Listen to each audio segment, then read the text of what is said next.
Notre rapport aux vacances, il n'est pas vraiment le même en fonction de notre quotidien. Personnellement, quand j'étais à l'école ou que j'étais salarié, mon cher Wesley, j'avais vraiment super méga hâte d'être en vacances. Je ne pensais qu'à ça. Tu as cette grande montagne. Et en fait, si tu la découpes en, je sais pas, 117 étapes, chaque étape, c'est 3 kilomètres. On va faire 3 kilomètres par jour. Et puis, dans 117 jours, on sera en haut. Et on aura fait 450 kilomètres.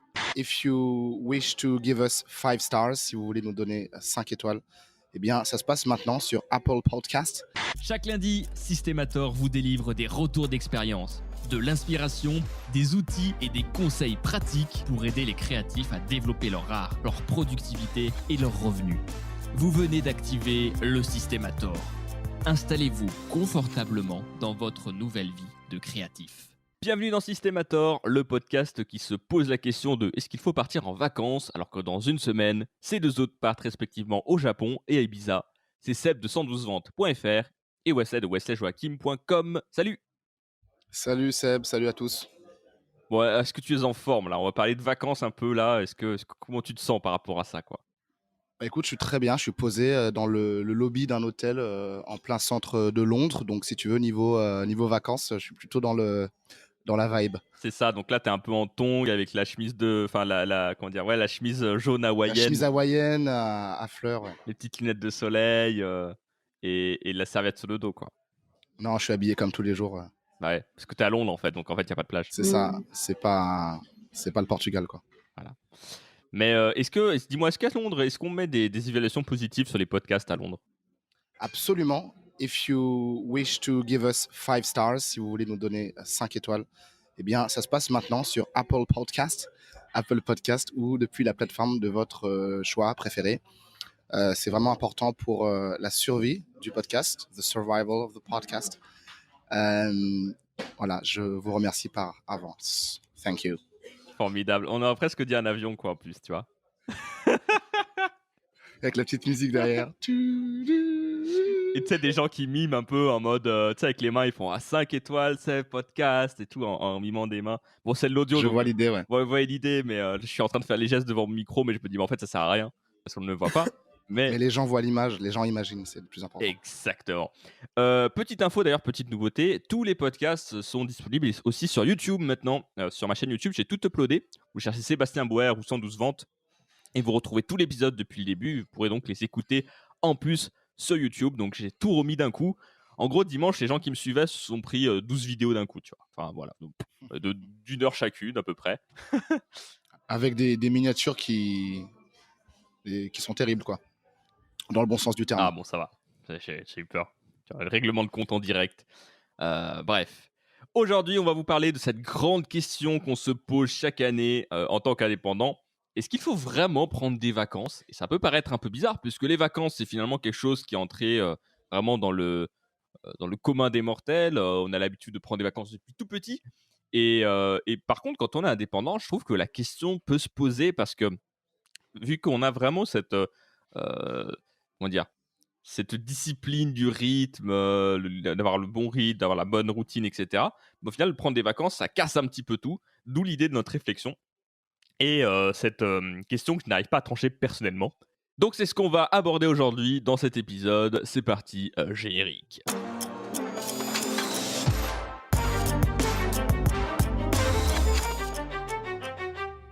Alors, le premier point qu'on voulait aborder, c'était que, en fait, notre rapport aux vacances, il n'est pas vraiment le même en fonction de notre quotidien.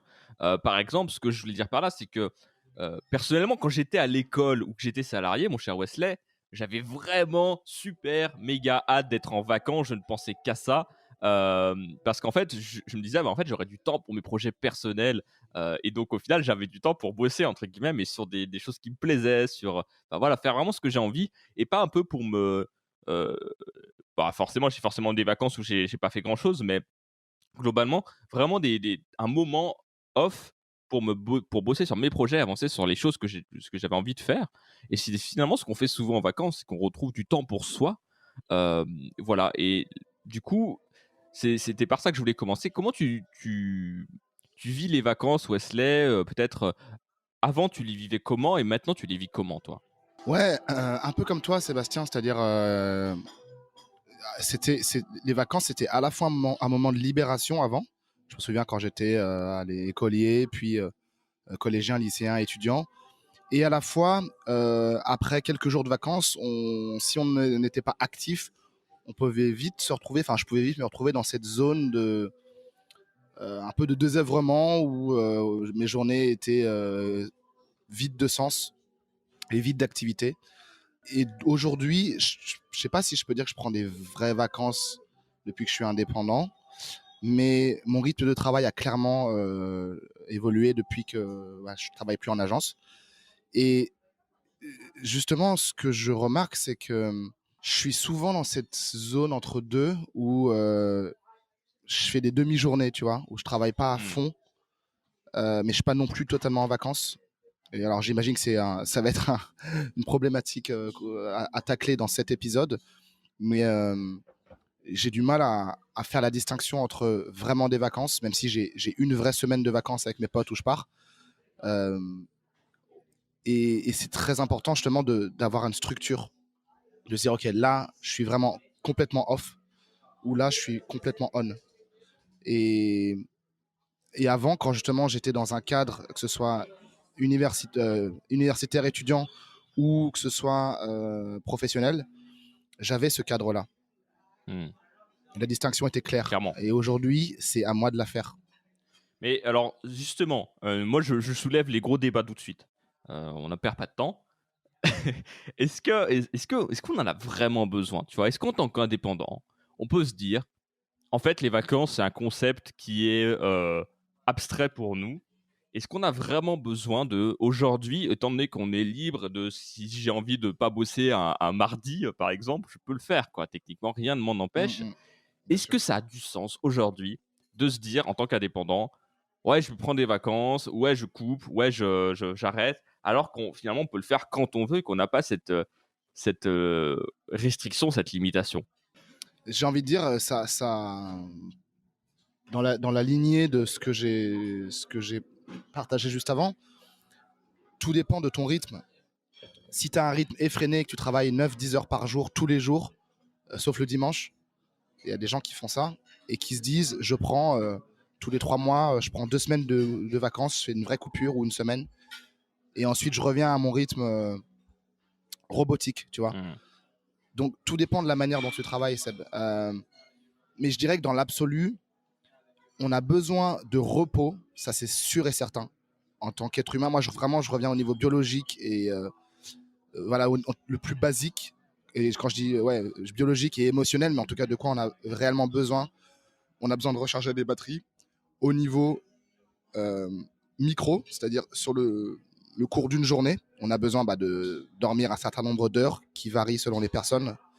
Euh, et au niveau macro également, je pense que c'est bien d'avoir des phases de coupure pendant plusieurs jours.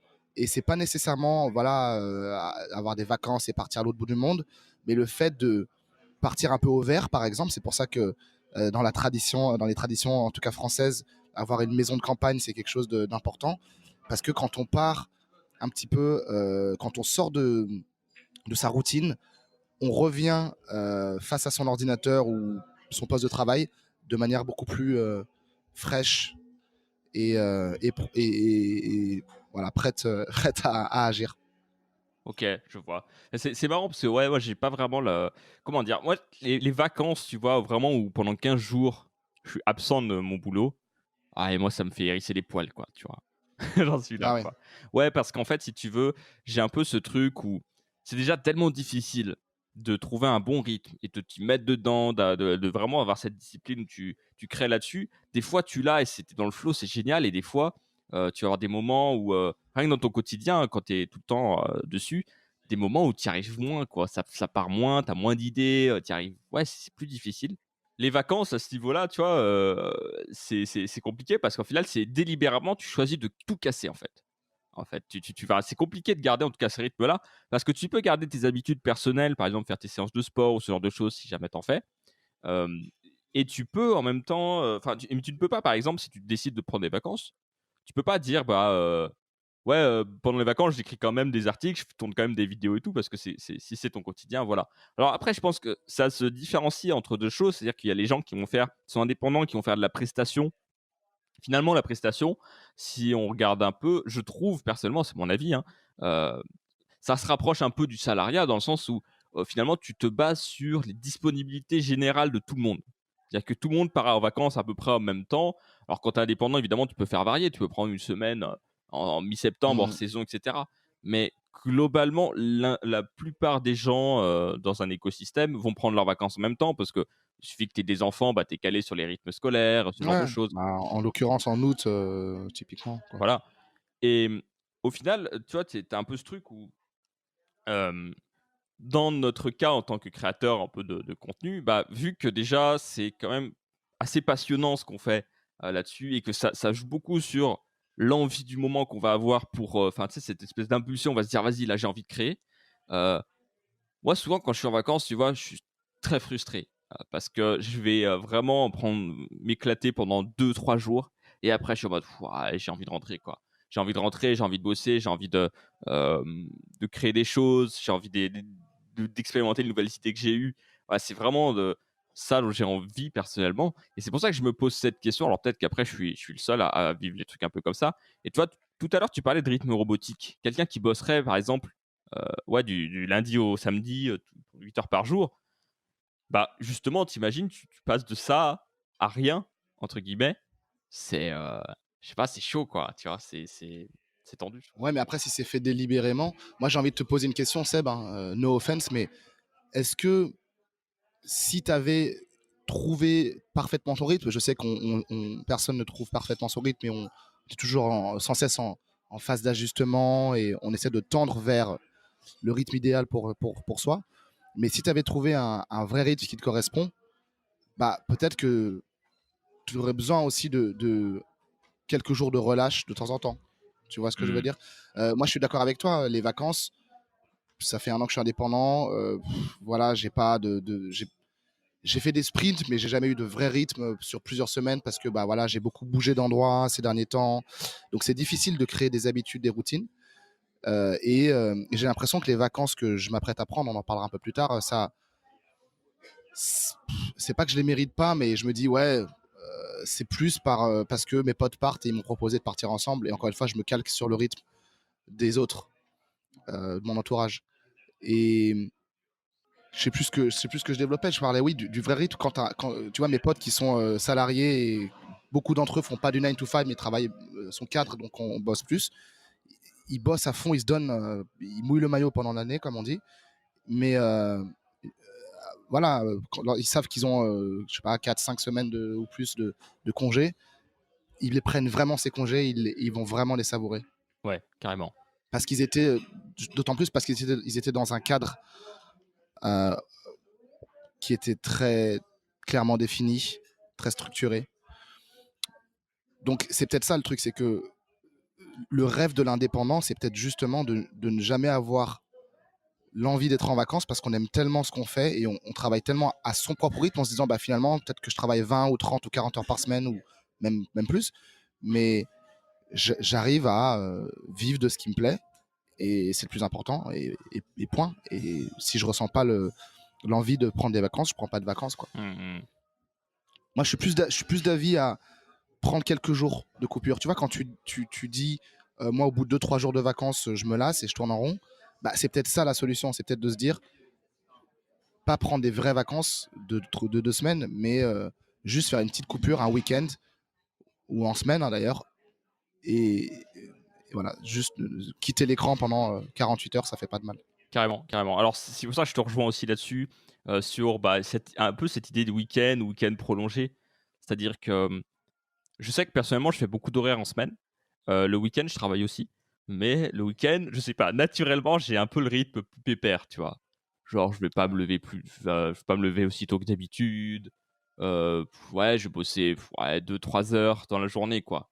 Un peu cette phase-là et pareil, tu vois, si je me dis: «Si j'ai envie de voyager ou de prendre des pauses», j'ai envie de le faire, mais alors, voilà, il y a 2 choses au niveau des voyages, tu vois, par rapport à ça.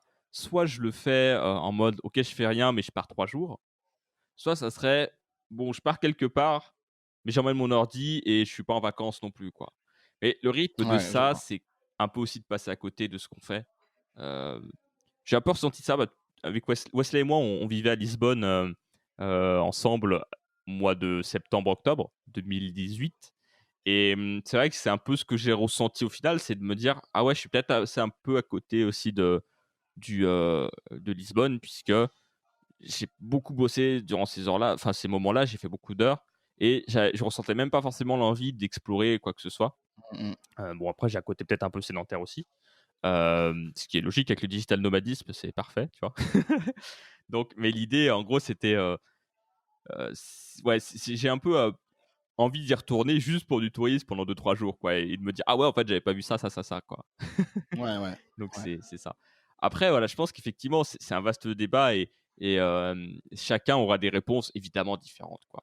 C'est vrai que moi j'ai un peu ce côté un peu, hem, pas extrême, mais ouais presque un peu au niveau des vacances, c'est vraiment un truc où j'ai tout le temps passé mes vacances à bosser sur des projets perso, des projets à moi et maintenant que c'est mon quotidien, bah, en fait, j'ai jamais vraiment l'impression de réellement travailler, dans le sens travail, le labeur, tu vois?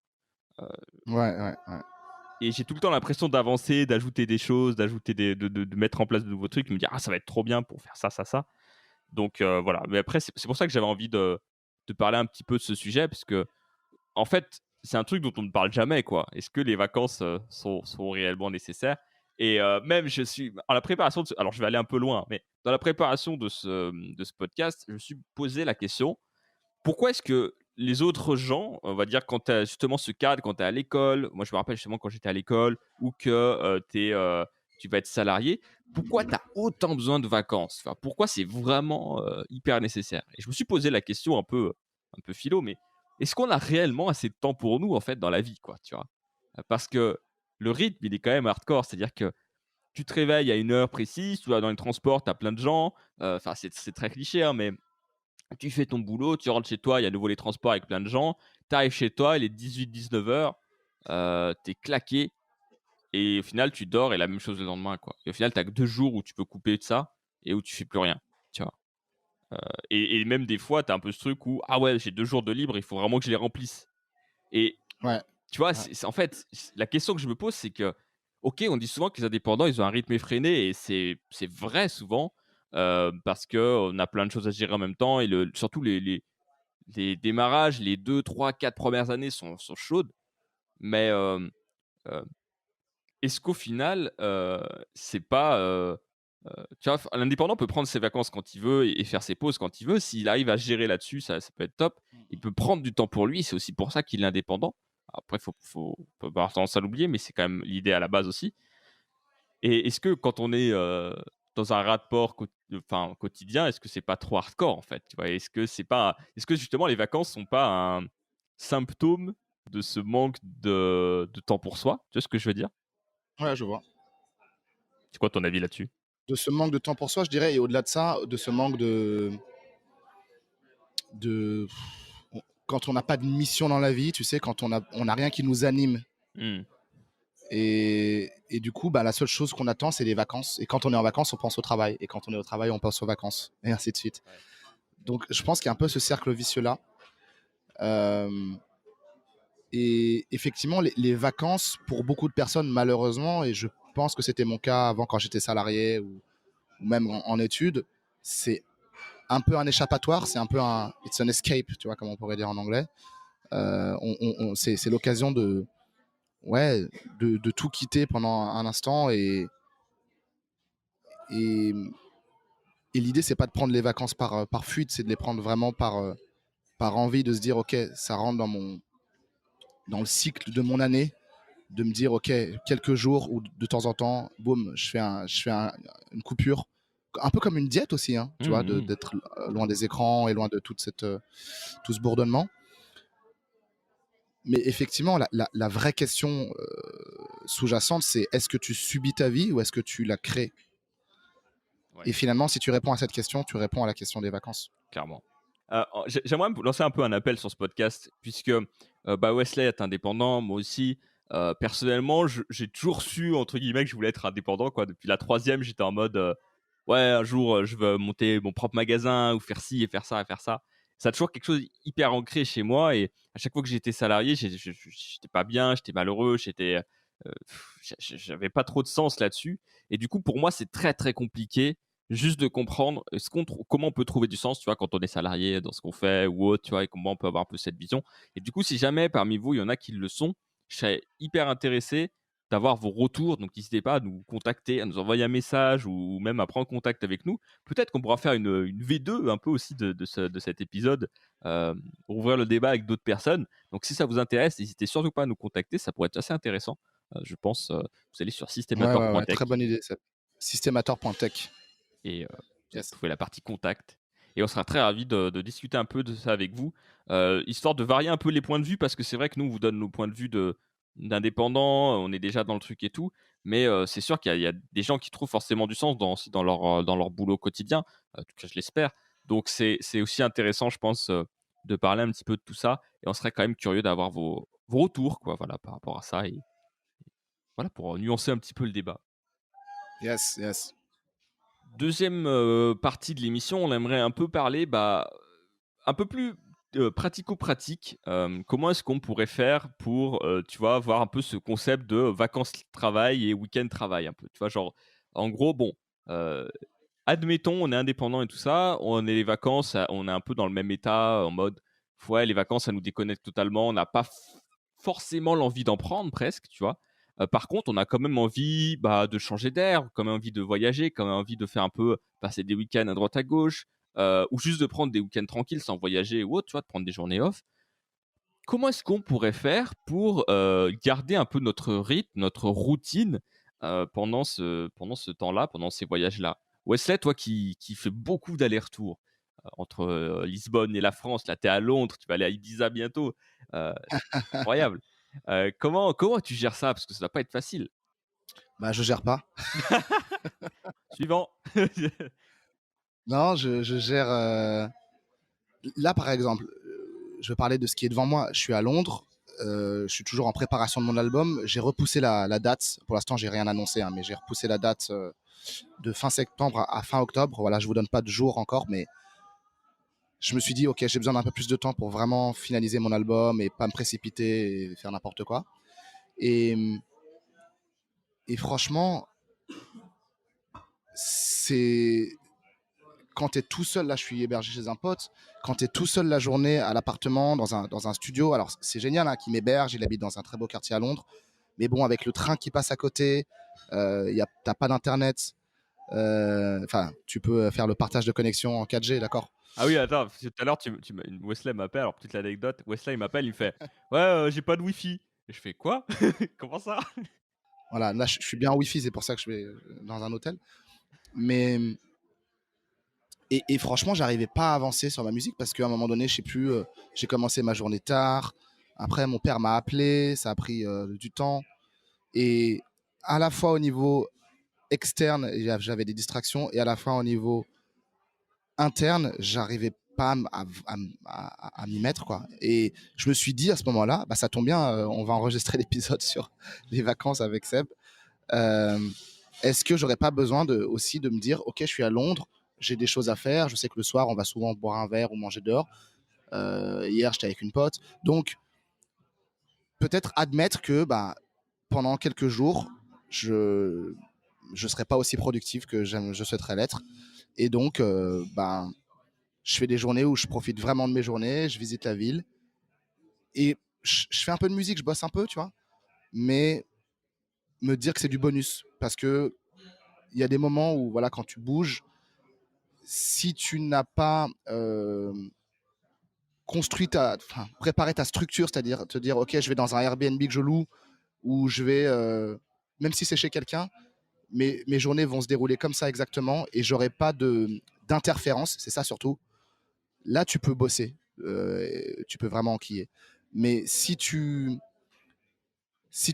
vis au gré des vagues et au gré des marées, des courants, bah, les journées sont très chaotiques. Et c'est ce que je ressens là actuellement. Donc, c'est vraiment une question de savoir recréer son écosystème, recréer son nid pour, pour bosser. Et c'est vrai que plus on est sur du court terme, plus on reste des périodes courtes quelque part, et plus c'est difficile de recréer ça.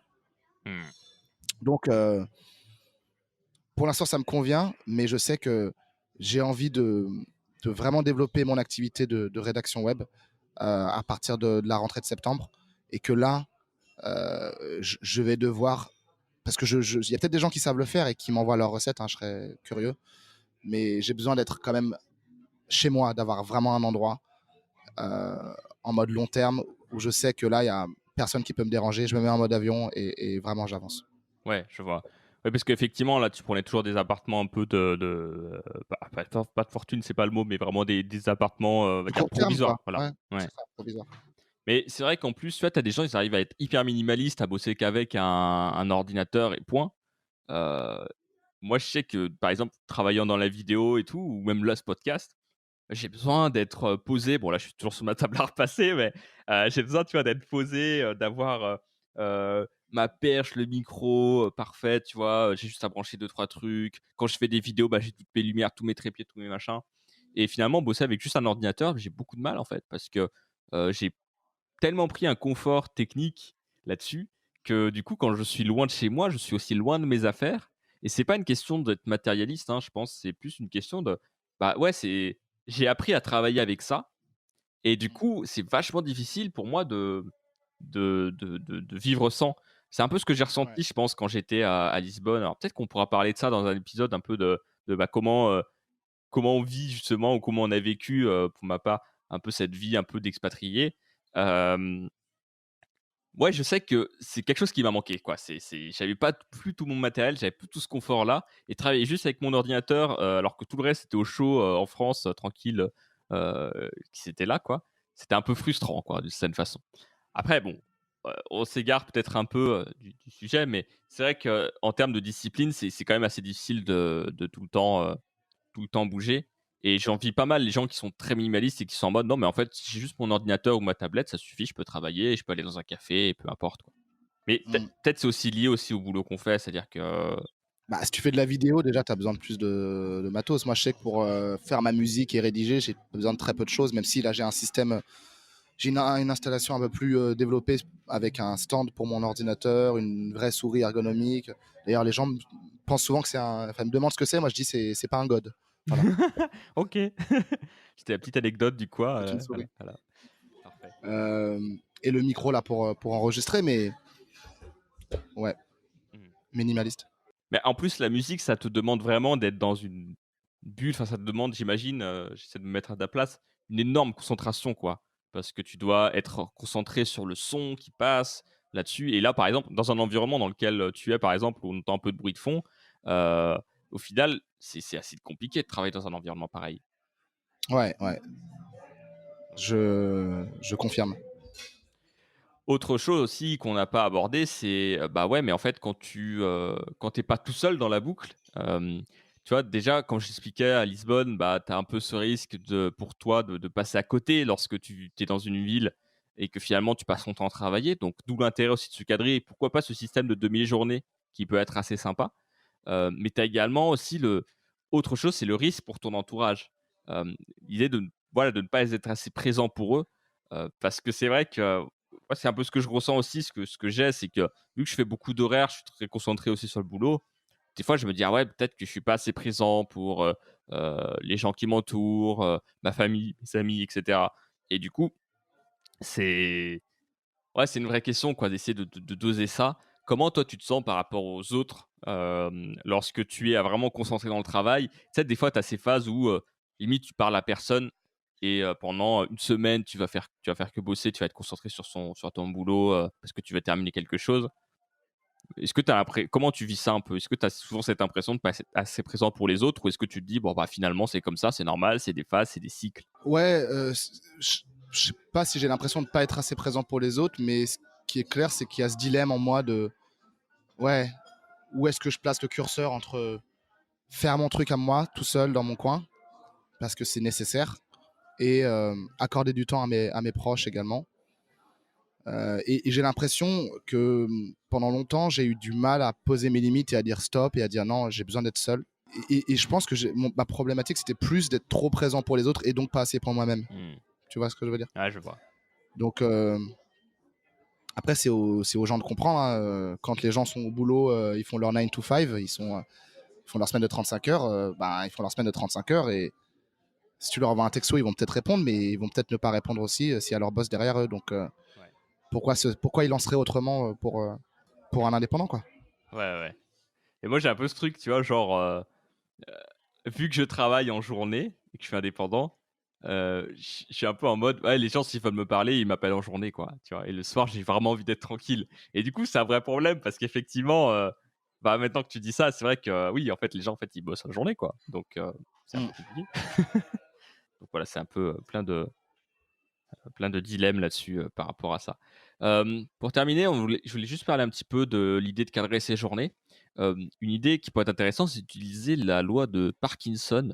Donc la loi de Parkinson, l'idée c'est en fait, vous allez vous donner une tâche à faire dans un certain laps de temps et vous allez naturellement essayer de couvrir toute ce laps de temps. Imaginons par exemple, on a tous connu ça, lorsqu'on avait quelque chose à rendre, un dossier, une présentation, un truc pour une réunion ou un dossier scolaire par exemple à rendre et qu'on te dit: «Ouais, tu as 2 mois pour le faire, quoi». Tu fais: «OK, super». Donc tu vas te dire: «Bon, c'est bon, j'ai eu le temps, je vais pouvoir prendre de l'avance et tout» et la plupart des gens vont en fait s'y mettre genre la dernière semaine, voire les 3 derniers jours, en mode: «Oh mon Dieu, je suis en retard, en fait». Parce qu'il y a cette fameuse loi de Parkinson où on se dit, bah, en fait, on va prioriser les choses par rapport euh, au temps qui nous reste par rapport à ça. Et donc, on pourrait très bien se dire, OK, utilisons cette loi pour se dire, OK, je me fixe un objectif par jour. On peut, tu vois, on avait parlé de radicalité productive. C'est peut-être un concept qui peut être hyper intéressant pour des week-ends ou des vacances. C'est-à-dire te dire, je fais qu'une seule chose par jour. Et une fois que je l'ai fait, c'est bon. Et ça devrait me prendre une demi-journée de le faire. Et derrière, comme ça, tu as après du temps pour pouvoir Heu, bouger, explorer, faire d'autres choses. Qu'est-ce que tu en penses, toi? Je suis absolument d'accord avec ça, Seb. Et d'ailleurs, là, dans la conception de mon album, je préfère rester conservatif sur mes dates, c'est-à-dire de terminer euh, vraiment la création, slash mix, slash mastering de la musique, c'est-à-dire donc vraiment que toute la musique soit prête. Après, il y a aussi la pochette, tu vois, le graphique, l'artwork, comme on dit. Il y a toute la communication à faire. Mais le fait de me cadrer pour terminer un morceau, ça m'aide énormément. Dernièrement, j'ai utilisé le concept de cycle de travail. Je crois qu'on en avait parlé dans un des premiers épisodes.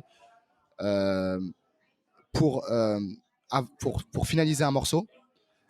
Donc, ça ne s'applique pas lorsque tu es au début du processus créatif. Ça aussi, j'en avais parlé. C'est-à-dire qu'au début, tu as la toile blanche et tu mets les couleurs un peu comme ça sort. Et puis, ensuite, tu donnes une direction au tout.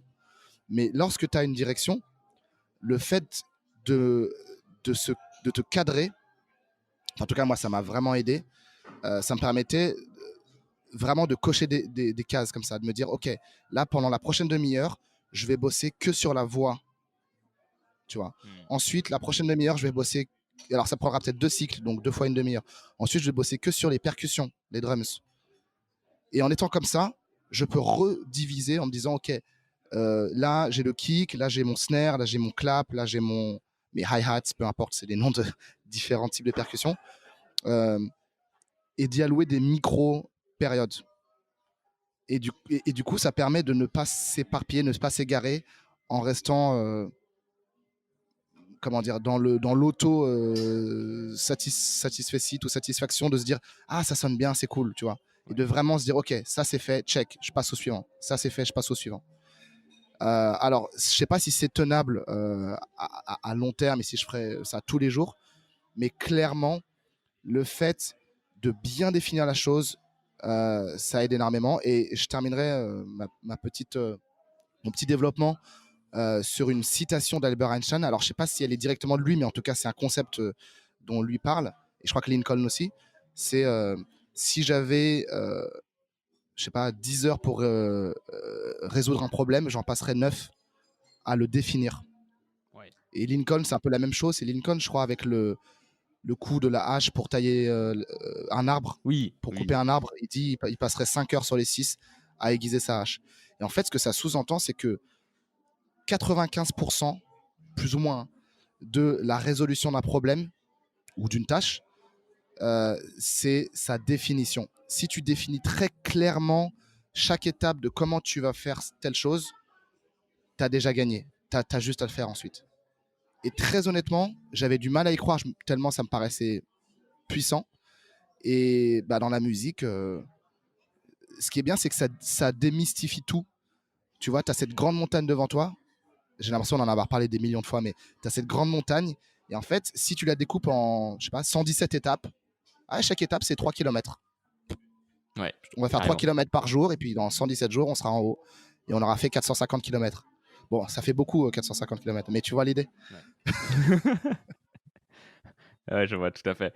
Mais c'est très intéressant effectivement, et ça fait vraiment sens et effectivement quand tu prends un projet, que tu le découpes en plein de choses très précises, bah, derrière en fait, tu peux vraiment passer en mode Terminator et tout faire, quoi.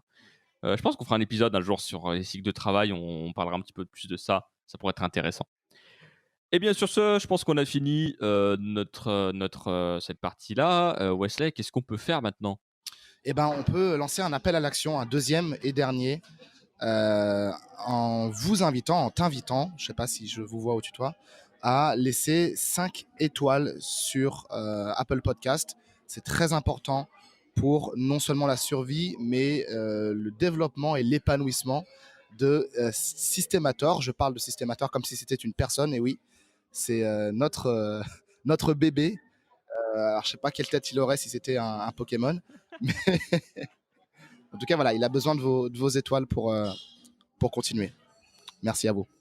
Je n'aurais pas dit mieux, eh bien, on va passer au truc de la semaine, mais avant,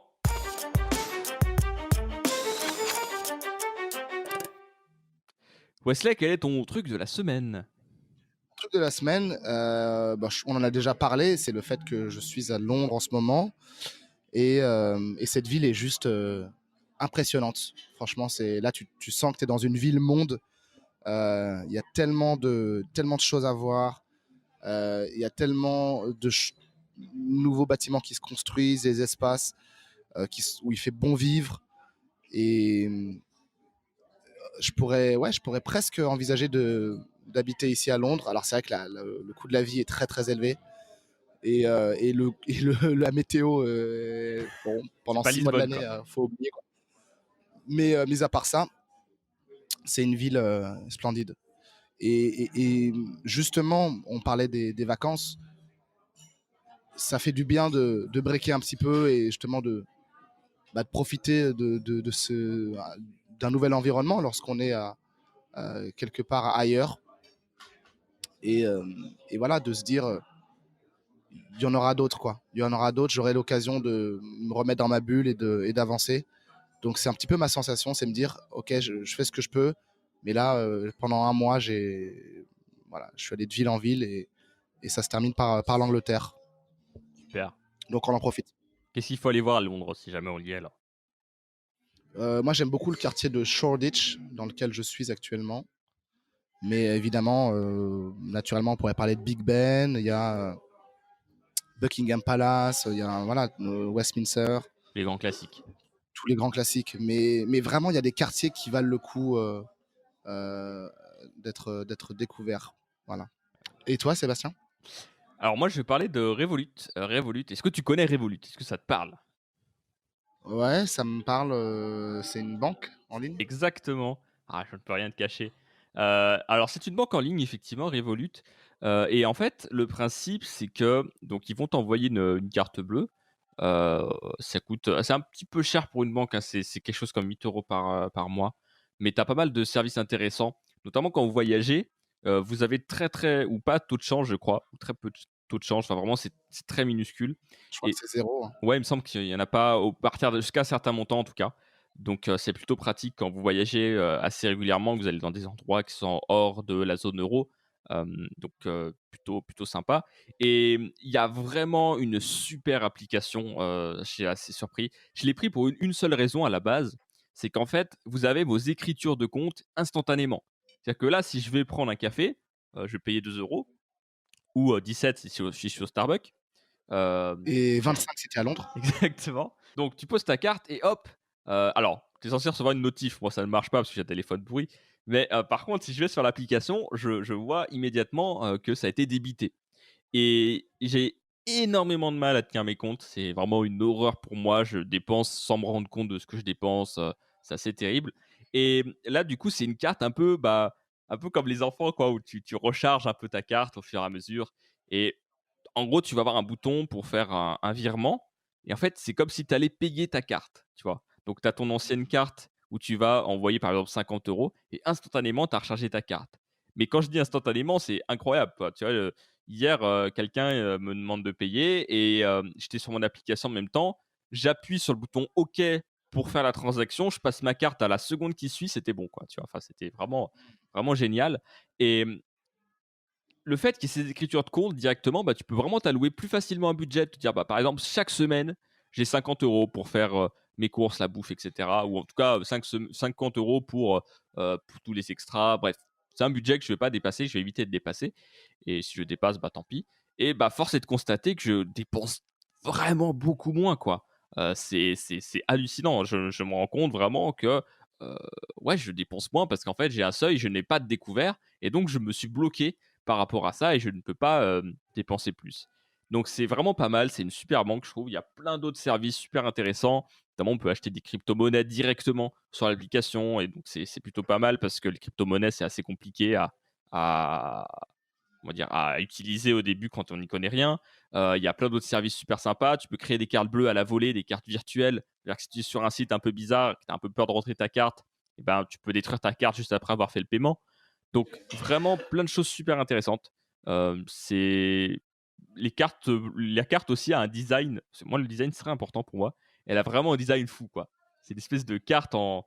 Tu as la version métal qui est à 12 ou 14 € par mois. Là, tu as une carte bleue en métal qui est vraiment, vraiment premium, quoi. Et puis, tu as Ah l'autre ouais, ouais, c'est ça, c'est pas une vieille carte en je suis sur plastique, leur quoi. site web là, je regarde. C'est Ah vraiment ouais, stylé. franchement, la carte bancaire, on dirait un iPhone, c'est le truc. Exactement, mais c'est exactement ça, quoi. C'est et donc moi j'ai celle en dessous et celle en dessous pareil, il y a d'autres designs, elle est en plastique, mais il y a ce design un peu aussi, vraiment sympa, quoi. Et à chaque fois que je sors ma carte, je sens que les gens ils la regardent en mode, «Ah elle est marrante votre carte et tout». Enfin souvent j'ai eu 2-3 réflexions là-dessus et c'est assez marrant et ouais en fait j'adore ce produit, tu vois? C'est plus qu'une carte en fait. J'adore ce produit. Il te l'envoie. Le packaging, mon gars, c'est un truc de fou. C'est genre Star Wars, quoi. C'est trop classe. Tu tires une languette, t'as plein de trucs qui s'ouvrent d'un coup, t'as ta carte qui sort. Enfin, c'est un truc de fou. Et l'envoi aussi. Tu vois, je vais te donner un exemple. Mon ancien coloc, il s'est fait avaler sa carte par un distributeur, je crois. Et, euh, et du coup, il demande à sa banque traditionnelle, il l'appelle. Alors déjà, c'était fermé, évidemment, chaque fois qu'il appelait. Il a réussi à les avoir au bout de 3 jours. Et il demande d'envoyer sa carte. Et la femme lui fait, ouais, ouais, on vous l'envoie, vous la recevrez sous 14 jours. Et t'es là, quoi? Mais 14 jours, mais je vais faire comment pour vivre, tu vois? Si tu veux pas retirer dessous, tu peux rien faire sans carte, en fait. Et donc, moi, je prends mon abonnement Revolut. Lui, ça faisait déjà 7 jours qu'il attendait sa carte. Mon gars, j'ai reçu ma carte le lendemain, quoi. Un truc de fou. Les mecs, ils m'envoyaient vraiment et c'est arrivé hyper vite et c'était fonctionnel et je pouvais l'utiliser d'un coup. Donc ça veut dire que quelqu'un qui perd sa carte, si jamais il se dit: «Bon OK, option éventuellement, c'est de souscrire à ce genre de compte» et bim derrière, bah tu récupères, des ouais, tu récupères une nouvelle carte très, très vite, quoi. Ouais, ouais. Donc c'est quand même assez impressionnant parce que tu te dis: «Waouh, il y a vraiment un monde entre les banques traditionnelles et les néobanques». Alors après, il faut pas se passer des banques traditionnelles puisque, c'est vraiment complémentaire selon moi. Tu peux pas remplacer vraiment ton compte courant par Revolut Mmh, mmh mh. puisque, tu as plein de choses que tu peux pas faire et en plus de ça, les néobanques, c'est juste un compte entre guillemets «courant». Tu as pas de compte d'épargne, tu peux pas faire de prêts, toutes ces choses-là, tu peux pas y accéder donc c'est vraiment complémentaire. Je pense pas que l'un va tuer l'autre. Mais par contre, c'est vrai que, ouais, franchement, les banques traditionnelles devraient se poser des questions, quoi, un peu sur leur service. Parce qu'au final, comment t'expliques qu'une néobanque sortie de nulle part et une application aussi bien foutue, avec tous des trucs qui se passent instantanément, les écritures qui se passent instantanément, ça veut quand même dire, tu vois, que c'est possible à faire, quoi. Là, quand tu achètes un truc et que tu as l'écriture 5 jours après et que tu te dis: «Ah, c'est bon, en fait, j'ai des sous» et qu'après, tu as tout qui arrive, tu as perdu 200 balles, tu sais pas d'où ça sort. Ah, enfin, je sais pas, je trouve que c'est un petit peu compliqué. C'est normal qu'en fait, beaucoup de gens aient du mal à gérer leur budget, se retrouvent souvent à découvert, quoi. Ouais, je suis bien d'accord, ouais. Est-ce que toi, tu as déjà eu ce genre d'expérience avec des néobanques ou des banques traditionnelles? Alors, est-ce que tu as eu des anecdotes de banques croustillantes à nous Non, je me suis raconter? déjà Ouais. fait avaler ma carte. Mais effectivement, j'ai créé un compte. Moi, j'ai plusieurs comptes, mais effectivement, j'ai Boursorama en ligne et N26. Mais pour revenir sur Revolut, j'en parlais hier, enfin même ce matin, c'est marrant, avec la copine de mon ami qui m'héberge. Et elle me disait justement que dans le métro londonien, tu peux utiliser ta carte Revolut directement pour prendre le métro. À la place de la carte de métro, tu poses ta carte, ça te débite et tu rentres dans le métro. C'est ouf quand Non, même. Ah sérieux? ouais. Et parce Et que c'est Revolut, Grande-Bretagne, la c'est banque. britannique, exactement. Donc, Mm. je suis peut-être pas très loin de leur QG d'ailleurs. Mais, mais ouais, je vais me poser la question peut-être d'ouvrir un compte chez eux. Tu payes combien, toi, Seb? Alors, je paye 8 euros, quelque chose comme ça. Donc, c'est quand même un montant, mais le service est vraiment top, quoi.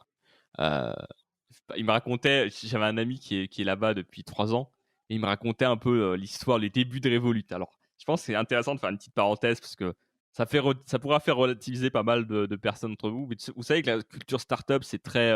Ouais, si tu lances ton truc, c'est pas grave, c'est pas parfait. Et quand on dit c'est pas grave, c'est pas parfait, c'est souvent même bien de la merde, tu vois. Ouais. Je pense qu'on peut le dire. Et donc, ce qu'ils faisaient en fait, Revolut, c'est qu'ils avaient un seul compte commun pour tous les utilisateurs. C'est-à-dire que quand tu envoyais des sous sur le compte Revolut, donc le compte de la boîte, et eux après ils dispatchaient l'argent que tu avais par rapport à ça. Et en gros, quand tu faisais tes virements, il fallait que tu dises bah voilà, c'est pour tel nom prénom. Enfin, c'est absurde, t'imagines? Parce qu'en fait, ils n'étaient pas en mesure d'ouvrir des comptes pour chaque utilisateur, des comptes en moins pour chaque utilisateur. Donc, tu avais un compte commun, tout l'argent arrivait dessus. Et par exemple, il m'expliquait qu'il y a quelqu'un qui, une fois, avait oublié de mettre son nom prénom. Et donc, l'argent était parti dans le compte, mais il a dû aller sur le support et dire bah ouais, j'ai oublié mon nom prénom, il faut que je récupère les sous. J'ai mis tant d'argent dessus. Et ils ont pu retrouver assez facilement, tu vois, par rapport aux heures, etc. Mais enfin, c'est absurde, quoi. Et au final, c'est un service vraiment, vraiment top au bout de 3-4 ans. C'est quand même assez intéressant. Mais voilà, c'est la petite anecdote que je trouve assez marrante avec Revolut. La banque communiste, C'est un peu je ça. pense pas. C'est l'inverse, ça. je pense. Ouais, c'est clair. Mais c'était assez marrant comme anecdote. Ça permet de se dire, bah voilà, en fait, oui, effectivement, faut lancer les choses, tester, voir si ça marche, et après t'améliores. C'est toujours intéressant de faire ça. Même si là, c'est quand même un cas un peu extrême, mais au moins, aujourd'hui, c'est le service que c'est, donc c'est quand même cool. Ils ont quand même bien réussi leur pari, quoi. Ouais, ouais. Et bien sur ce, merci à tous d'avoir suivi cet épisode. Nous vous retrouvons la semaine prochaine. Systémator ne prend pas de pause, hein. On est comme ça, on est des barbares du podcast un petit peu. On va se renommer comme ça d'ailleurs, je pense. N'oubliez pas les petites étoiles sur Apple Podcast et à partager le podcast également sur YouTube. Vous cherchez 112 ventes, Systémator ou Sébastien Boer sur YouTube, vous devriez trouver la chaîne. Ça sort toujours tous les lundis. Donc on vous dit à lundi prochain pour le prochain épisode. Salut, salut! Ciao.